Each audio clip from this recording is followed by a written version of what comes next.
The moment terrorists were hit hard, their defenders suddenly found their voices.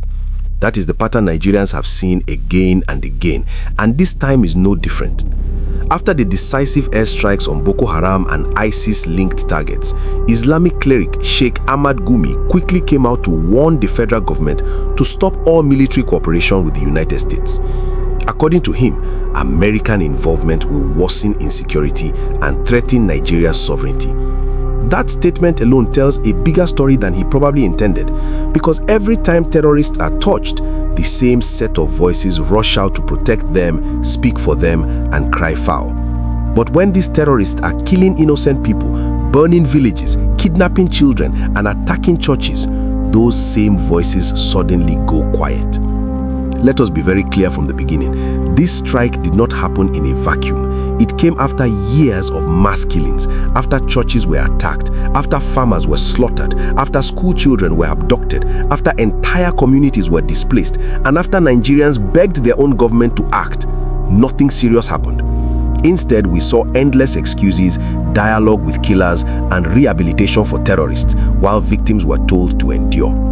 It took foreign pressure and foreign action for anything decisive to happen, and immediately it happened, the usual defenders of terror sprang into action.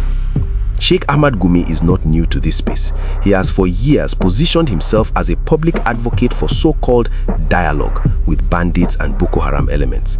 He has visited their hideouts. He has spoken sympathetically about their grievances. He has repeatedly criticized military operations against them. Many Nigerians have openly accused him of acting as a mouthpiece, negotiator, and even ransom intermediary for terrorist groups.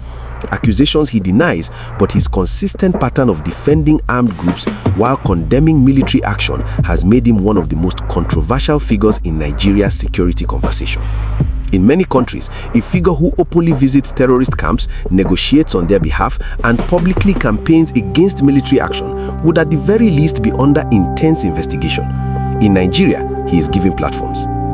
What makes this latest reaction important is timing. Gumi did not issue statements condemning Boko Haram when they massacred villagers. He did not issue warnings when Christians were butchered in their homes.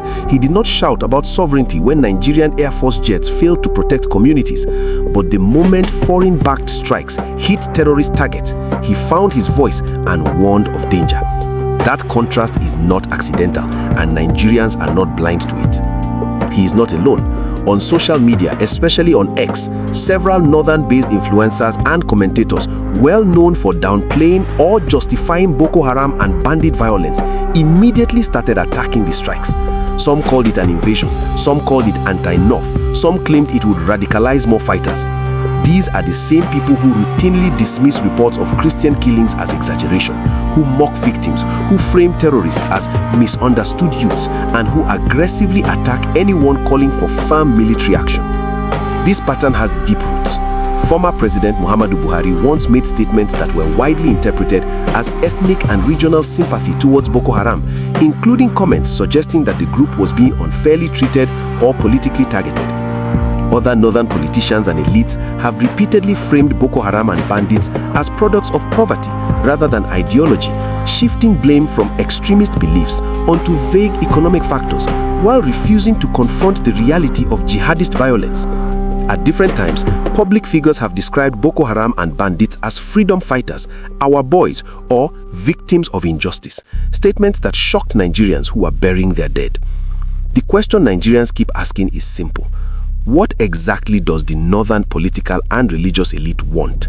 Do they want peace, or do they want controlled chaos? Because the evidence suggests that insecurity has become a tool. It brings federal funds, it attracts security votes that are never accounted for, it creates bargaining power, it allows regional elites to blackmail central authority, it creates an excuse for underdevelopment. Insecurity has become profitable politically and financially for too many powerful people. That is why every serious attempt to crush terrorism is resisted, sabotaged, or politicized. When the military intensifies operations, there are sudden protests about human rights. When foreign support arrives, there are cries of sovereignty. When communities arm themselves to survive, they are labeled criminals. But when terrorists kill, kidnap, and destroy, there is silence, justification, or blame shifting. Sheikh Ahmad Gumi's latest statement fits neatly into this pattern. Calling for the end of cooperation with the United States right after terrorists were hit sends a message, whether intentional or not. It tells terrorists that powerful voices are still speaking for them. It tells victims that their lives are secondary to political calculations.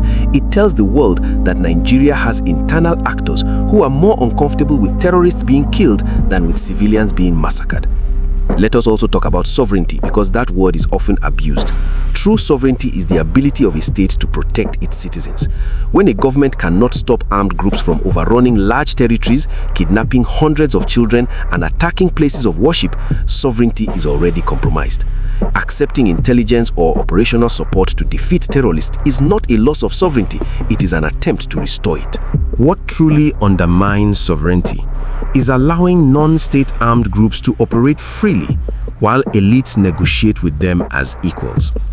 If Nigeria had decisively dealt with Boko Haram years ago, there would be no justification for foreign involvement today. If terrorists were not being rehabilitated and released back into society, there would be no outrage abroad. If judges were not sentencing victims to death while freeing killers, there would be no international pressure. Foreign strikes are not the cause of Nigeria's security crisis. They are a symptom of long-term failure. It is also important to note the selective outrage. The same people shouting about American involvement were largely silent when foreign mercenaries, foreign arms, and foreign funding flowed into terrorist networks. They did not shout about sovereignty when terrorists crossed borders freely. They did not protest when communities were displaced and replaced. Sovereignty only seems to matter when terrorists are under threat. Many Nigerians now openly say what was once whispered, that parts of the northern elite are ideologically, politically, or financially invested in the continuation of insecurity. This does not mean every northerner supports terrorism. Far from it. Millions of northerners are victims too. But it does mean that powerful voices claiming to speak for the North often speak in ways that protect terrorists rather than people. If Nigeria were truly serious about ending terrorism, figures like Sheikh Ahmad Gumi would be rigorously questioned, investigated, and held accountable for their actions and statements. At the very least, their influence on security policy would be scrutinized. No country fighting terrorism allows public figures to openly undermine military operations without consequence. The reaction to these strikes has exposed fault lines Nigerians must confront honestly. It has shown who stands with victims and who rushes to defend aggressors. It has shown who is comfortable with endless bloodshed as long as power and money keep flowing. And it has shown why Nigeria's insecurity has lasted so long. The airstrikes themselves will not end terrorism overnight, but they have done something equally important. They have forced clarity. Nigerians can now clearly see who speaks when terrorists are killed and who stays silent when innocents die. That clarity matters because a country cannot defeat terror while pretending its defenders are neutral. The real danger to Nigeria is not foreign cooperation. The real danger is internal sabotage, elite complicity, and a culture that treats terrorism as a bargaining chip instead of a crime.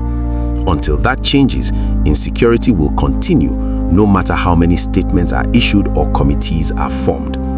This moment should be a wake-up call. Nigeria must decide whether it stands with its people or with those who terrorize them. History will remember who chose which side.